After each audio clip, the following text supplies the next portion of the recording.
Okay, so I'm gonna go ahead and we're gonna start using these type of videos to support the lessons from here until the end of the year. We only have a few more weeks left as it is. We only have I think 8 total, but um, so I'm just gonna dive straight into the video. We're on lesson 11, and this is puzzle one. So I know that the word traversals, and we didn't talk much about it in class. It sounds like a big deal, but really, we're kind of just going through data to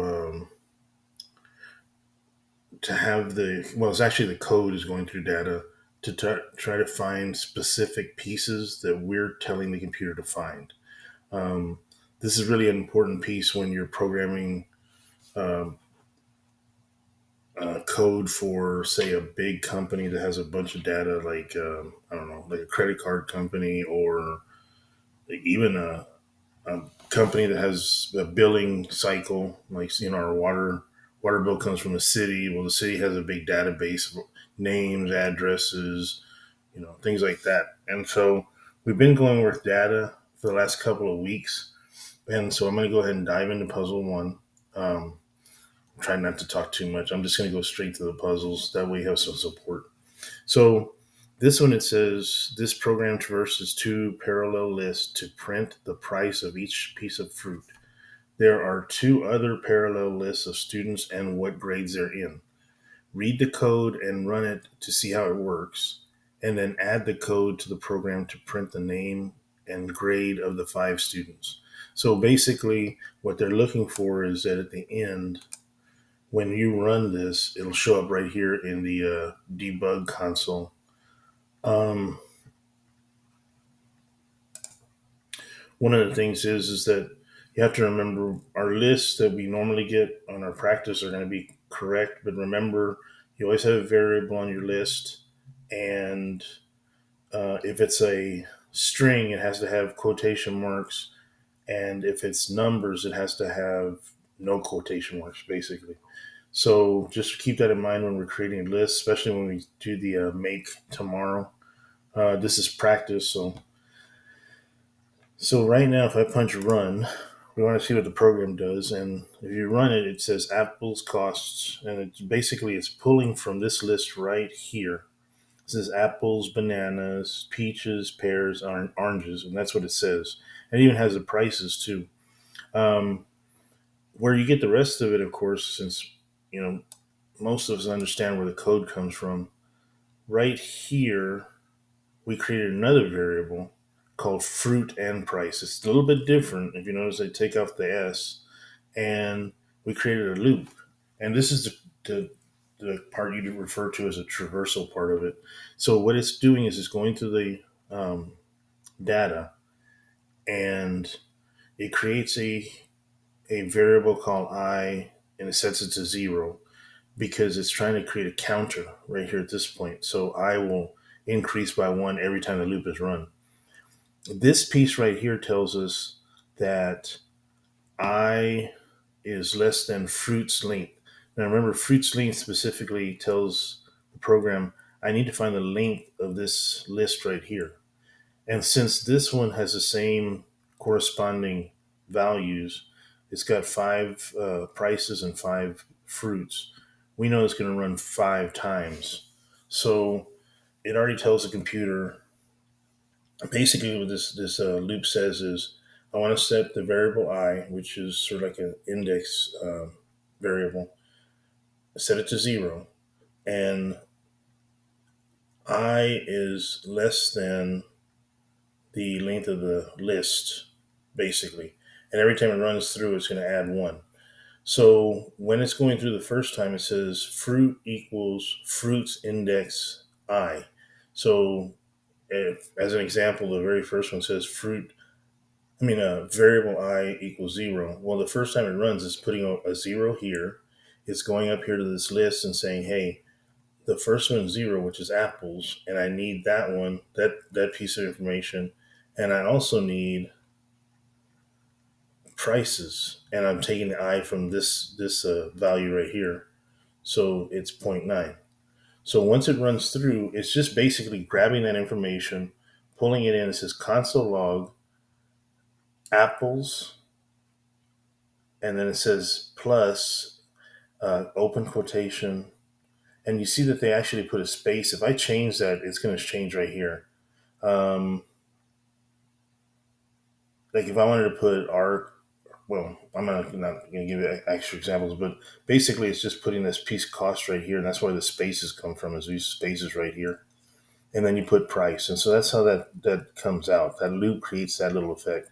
What they want us to do in this one is they want us to create the exact same thing, but instead of for fruit, we're doing it for students. So there's a couple of ways to do it. The easiest way, of course, is to copy and paste it. And a couple of ways you can do that is you can go to the code, you can click, like say right here, and hold onto your mouse and then just drag straight across it. And then go to Control C on your keyboard, then go down here to the bottom on line, say, I don't know. Well, see right here, we're stuck up here. Let me see if I can get down here to this particular space. If it doesn't work like that, what you do is just click somewhere right here, Control V, and then you're gonna have to drag a couple of things. So you see how the list went to the bottom. So now I can grab the list and pull it right underneath this comment. And I'm going to go ahead and grab this list and bring it up as well. So now we have both of the lists at the top before the loop.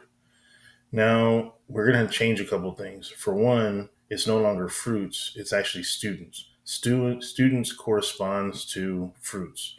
Basically, it's the same thing. So what we do have to change the name or the loop won't work. It'll just give us back the information that we had up at the top. So I'm going to Control C and then Control V. I put students in there. Now, there is something different that I didn't do. If you notice right here, we have fruits and price. So what I need to do is, if you want to be really efficient about it, you're just going to select this piece, Control C. You're copying the code, and you're moving down to right here. It's right before the loop. So Control V, and we want to make sure that we do change the comments. So it's traversing both lists to print the price of each fruit. Well, it's no longer the fruit, it's actually students and grades. So what I'm going to do is I'll type in student, or you can copy and paste it, whatever you want to do. And then instead of price, it's grade. So both lists to print the, remember, don't erase the whole thing, just the piece that you need to fix. Print the price, not price, it's student and their